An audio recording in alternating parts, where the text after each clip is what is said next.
अरे ए भाऊ, अरे आईला सांग मी आलोय. अरे ये इकडे आहे ये भाऊ हा, ये हा आलो रे. हो काय रे इकडे कुठे भाऊ हा हे कडवेवाल सहस्र बुद्ध मंडळीतनं आणलेत.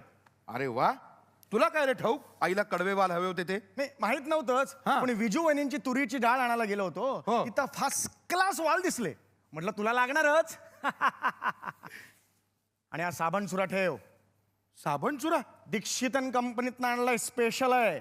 काही नको काही फेस बीस येत नाही त्या दीक्षित आणि कंपनीच्या साबण चुऱ्याला. अरे मी 1000 प्रकारचे साबण चुरे वापरून बघितलेत. अरे. कळलं का? दीक्षितांचा साबण चुरा बेस्ट. मी सांगतो डोळे मिटून वापरा. बरं फेस नाही आला तर पैसे देऊ नका, मग तर झालं. हा बघ फेस आला की नाही, मग चला साबण चुरा आणि कडवेवाल यांचे 7 रुपये 9 आणे झाले. बाजारातनं मटार आणायला सांगितले की गवार आणायची आणि गवारमध्ये मटारपेक्षा जास्त प्रोटीन्स कसे असतात हे पटवत राहायचं, हा याचा नेहमीचा उद्योग आहे. काय रे गंपू हा नवीन बायको कशी आहे? नवीन बायको कशी आहे? 4 चौघींसारखी आहे. हा. तिचं जमायला जरा कठीणच होतं. अरे हो त्यातनं आमचे सासरे अण्णासाहेब हा. भोर संस्थानात खाजगीकडे होते, तिथनंच रिटायर्ड झाले. पदरात 9 मुली, कशी जमणार सगळ्यांची लग्न? म्हणून म्हटलं आपल्याला जितका भार उचलता येईल तेवढा भार आपण उचलावा, एक तर एक. बरोबर आहे. आपण जन्माला आला तेच परोपकारासाठी नाही का? कॉलेजमध्ये गेला ते सुद्धा प्राध्यापकांच्या चुलीत चालू राहाव्यात म्हणूनच एका इयत्तेत 4 वर्ष काढलीत आपण. हा? नाही तू कर चेष्टा, पण मी खरंच सासऱ्यांचा विचार केला. नाहीतर जिमखानावरच्या काथ्यावाला कुरुळकरांची एकुलती एक मुलगी सांगून नव्हती आली मला. बर घर जवळ करून घेणार होते, मग? प्लस काथ्याच्या धंद्यात पार्टनरशिप, मुलगी चांगली गोरी पान. अरे मग करायचंच की तिच्याशीच लग्न. मला तर बुवा ते रॉंग वाटलं. अहो त्या मुलीला काय कुणीही हसत हसत उचलून नेईल. आमच्या बायकोच जमायला जरा कठीण होतं. नाही तुझ्यासारखा परोपकारी विचार करणारे फार थोडेच रे. पण मला सांग हा. ऐन लग्नात त्या भज्जीला काय खाणाखुणा करत होतास तू? अरे मला वाटलं ते चर्मणवती विसरले. अरे महेंद्र तनया वरच रेंगाळले होते. अरे मुहूर्ताला थोडासा वेळ असला की भज्जे लोक असतात ना जरा आपली गायकी वगैरे दाखवतात. मला काय माहित, माझं पहिलंच लग्न. अरे मग आमची काय 15 लग्न झालेत का त्या काझी सारखी? पण ह्याला मदत कर त्याला मदत कर असं नाही करायला जात कोणी. आणि लग्नामध्ये मला कसल्या खाणाखुणा करत होतास? अरे घोळच झाला भाऊ. काय? अरे तो आमच्या ऑफिसचा सुपरिटेंडंट आहे ना, हो. त्याला घालायला जो हार आणला होता तोच माझ्या हातात दिला कुणीतरी आयत्या वेळी. अरे बरं मी तुला खुणवतोय तर तुझं लक्ष करवलीकडे. इतक्यात वाजवा रे वाजवा झालं आणि तो सुपरिटेंडंटचा हार मला बायकोच्या गळ्यात घालावा लागला. अरे अरे अरे अरे बरं शनिवारी संशय कल्लोळ आहे, येणार असलास तर तिकीट काढतो. अरे नक्की येणार. हा परवा बाजारात गणपतराव भेटले होते. कोण बोडस?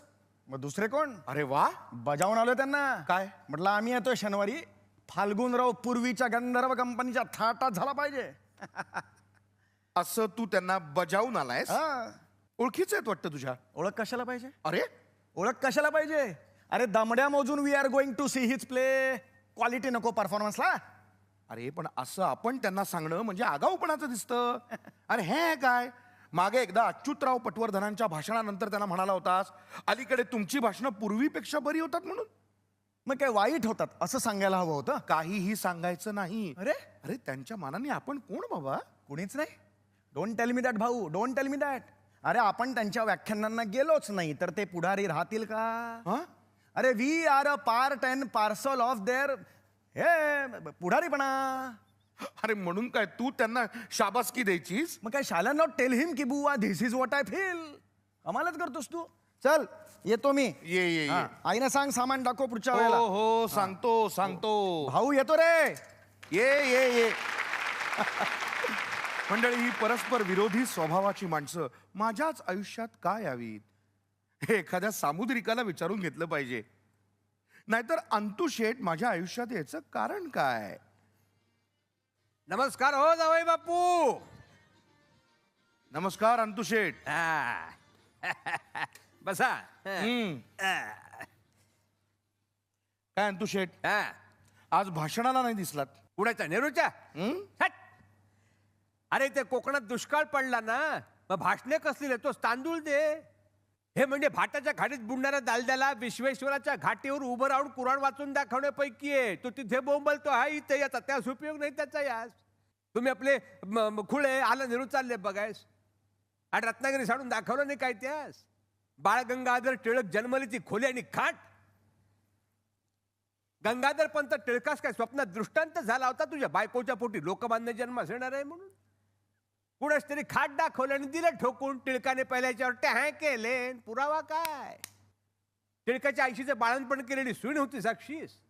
टिळकाचं सोड, त्यांच्या जन्मा 100 वर्ष झाली, पण तुम्ही जन्माला ती खोली आणि खाट तुमच्या मातोश्रीस तरी सांगता येईल का हो? घरी जाऊन विचारून येईन मग मला सांगा टिळकाच्या आणि नेहरूच्या गोष्टी.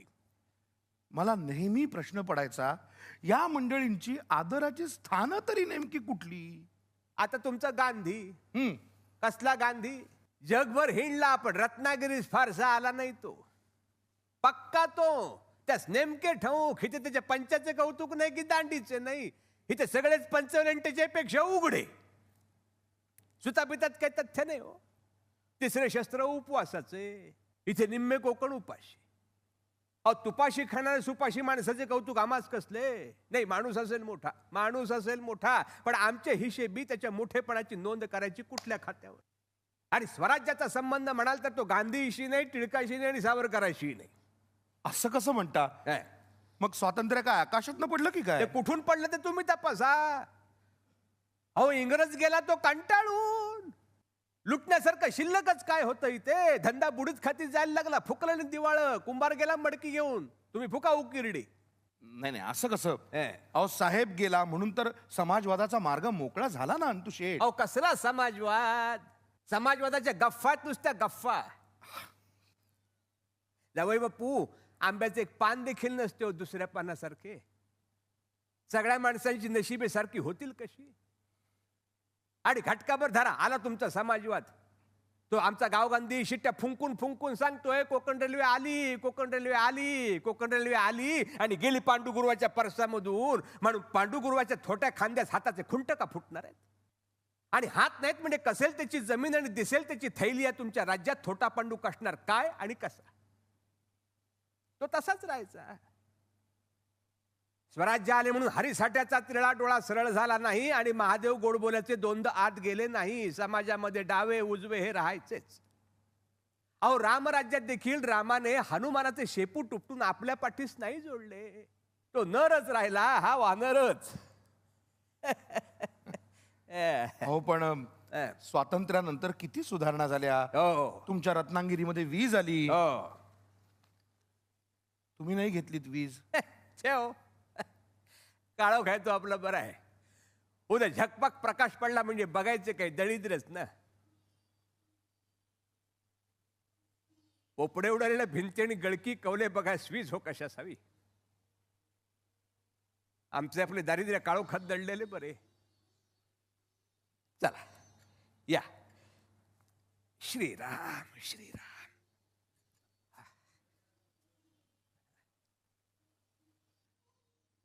कोकणातल्या फणसासारखीच तिथली माणसं देखील. खूप पिकल्याशिवाय गोडवा येत नाही त्यांच्यात. हेच खरं आहे.